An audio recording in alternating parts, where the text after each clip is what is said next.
দেখছেন খবরের সন্ধানে, সবার আগে সবার পাশে। দিদি, এত সুন্দর সিনেমা, তার মধ্যে এত সুন্দর গান, দুটোতে মিলেমিশে একাকার হয়ে গেছে। কি বলবে দিদি আজকে এই প্রমোশন?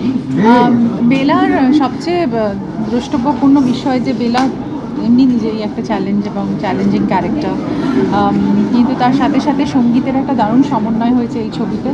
অপূর্ব মেলবন্ধন হয়েছে গানের, এবং শঙ্কুচেরও বিহ্বলতা গানটি যেরকম অনিরাবু বললেন যে এটা রবীন্দ্রসঙ্গীত, কিন্তু এটার সম্পূর্ণ অ্যারেঞ্জমেন্ট অরিজিৎ সিং করেছেন এবং বুদাপেস্টে বসে।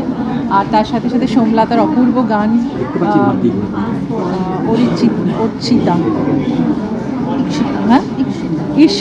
ঈর্ষিতারও অপূর্ব ফোক টিউনের যে গানটা খুবই আমাদের মনোগ্রাহী হবে বলে মনে হয়। এবং আমি আমার মিউজিক ডিরেক্টর রণজয়কে অনেক অনেক ধন্যবাদ জানাই। এবং সোমলতাও একটা অপূর্ব গান গেয়েছে। তার সাথে সাথে তমগ্নর লিরিক্স আমার মনে হয় মনে রাখে। ইনফ্যাক্ট গুড বাই মাউন্টেনও তমগ্নর লিরিক্স ছিল এবং রণজয় মিউজিক।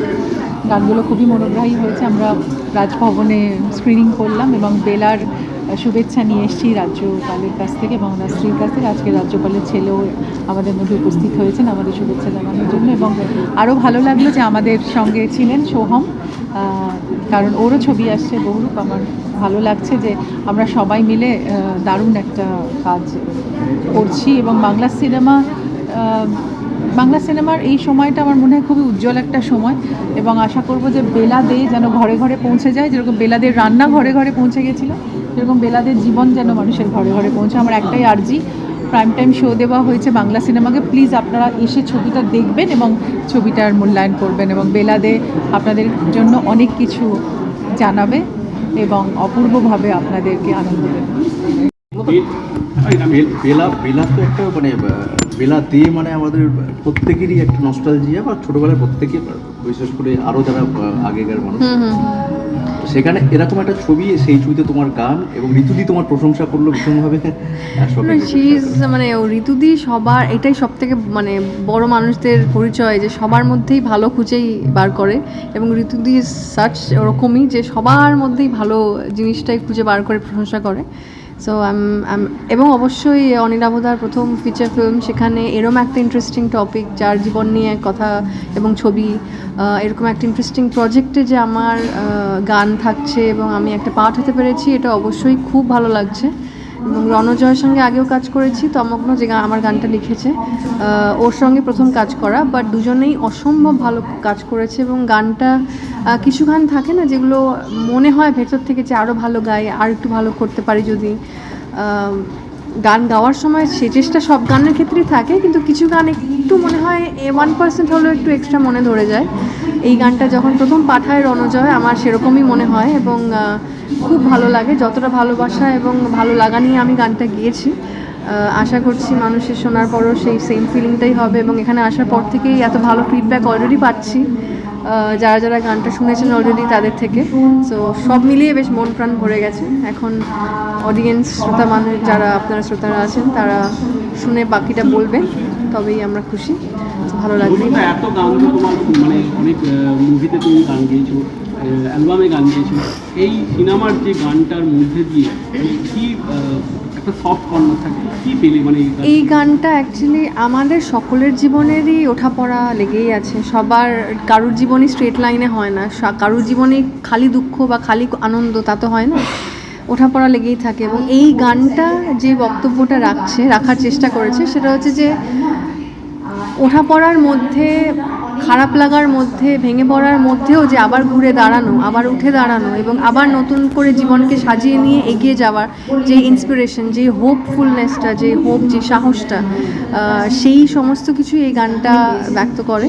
এবং এটাই বোঝানোর চেষ্টা করে গানটা যে যতই ওঠাপড়া আসুক, আলটিমেটলি সব কিছু আমাদের হাতে, আমাদের নিজেদের হাতে। আমরা কিভাবে নিজেকে ভালোবাসবো, আমরা কিভাবে নিজেদের জীবনকে গড়তে চাইবো, এবং যতই খারাপ লাগা থাকুক, উঠে দাঁড়িয়ে আবার moving forward is what life is, সেই বক্তব্যই রাখে এই গানটা। ওকে। কোনো পথ নেই, একাকী জোনাকি হারালো, পৃথিবীর কানে কানে বলো তাই, নিজেকে বেশি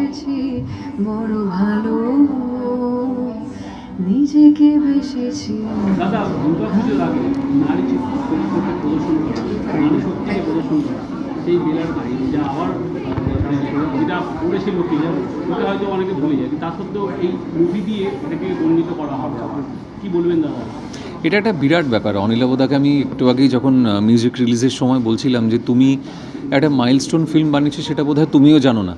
আসলে যখন মানুষ একটা কাজ করে, সেই কাজটা কতটা বড় হবে বা ছোট হবে সেটা তো আন্দাজ করে না, কিন্তু এই ছবিটা সারা জীবনের একটা ছবি, এই ছবিটা থেকে যাবে সারা জীবন। আর বেলাদেকে নিয়ে এর আগে কখনো কোনো তথ্যচিত্র ছবি কিছুই হয়নি। উনি খুব পপুলার সবার মধ্যে, কিন্তু এখনকার প্রজন্ম ওনাকে চেনে না। তো এই সময়টায় দাঁড়িয়ে একটা রান্না শিখতে গেলে লোক এখন চট করে ইউটিউব খুলে নেয়। তো সেটা যখন ছিল না, তখন কিভাবে লোকে রান্না শিখতো সেটা বোঝানো এই 2025-এ দাঁড়িয়ে খুব দরকার, এবং বেলাদেক কে ছিলেন সেটা চেনানো খুব প্রয়োজন। সেই জন্য সময়ের জন্য এবং আমাদের সবার জন্য এই ছবিটা খুব প্রযোজ্য। এতজন মানে সঙ্গীত শিল্পী গান গিয়েছিলেন, তার মধ্যে কোন গানটি আপনার কাছে হৃদয়স্পর্শী লাগে? সব কটা গানই অসাধারণ। ঈক্ষিতার গানটা খুব ভালো লেগেছে, সোমলতা তো নিজেই খুব ভালো সিঙ্গার, আর অরিজিতের তো আমি ফ্যান। অরিজিতের বোবারাত তো দারুণ লাগলো। আমি জাস্ট ওয়েট করে আছি গানগুলো কবে মানে অনলাইন বেরোবে। রিল তো আমি বানাবোই অফিসিয়ালি। তো আজকে অনুষ্ঠানে এলেন, কি বলবেন দর্শক বন্ধুদের জন্য? আমি আবার একই কথা বলবো দর্শকদের, যে 29 তারিখে রিলিজ করছে এই ছবিটা, হলে গিয়ে দেখার মতন ছবি। এই ছবিটা কিন্তু ওটিটিতে কবে দেবে বলে বসে থাকলে চলবে না। তার কারণ এর ব্যাপ্তি, এটা ঠিক ছোট পর্দায় বা মোবাইলে দেখার মতো নয়। তো বড় পর্দায় গিয়ে দেখুন এবং এনজয় করুন ফ্যামিলি নিয়ে। Thank you. আর ঋতুদির কথা আমি কি বলবো, ঋতুদিকে দেখলেই মনে হয় যে একটু ভালো আছি।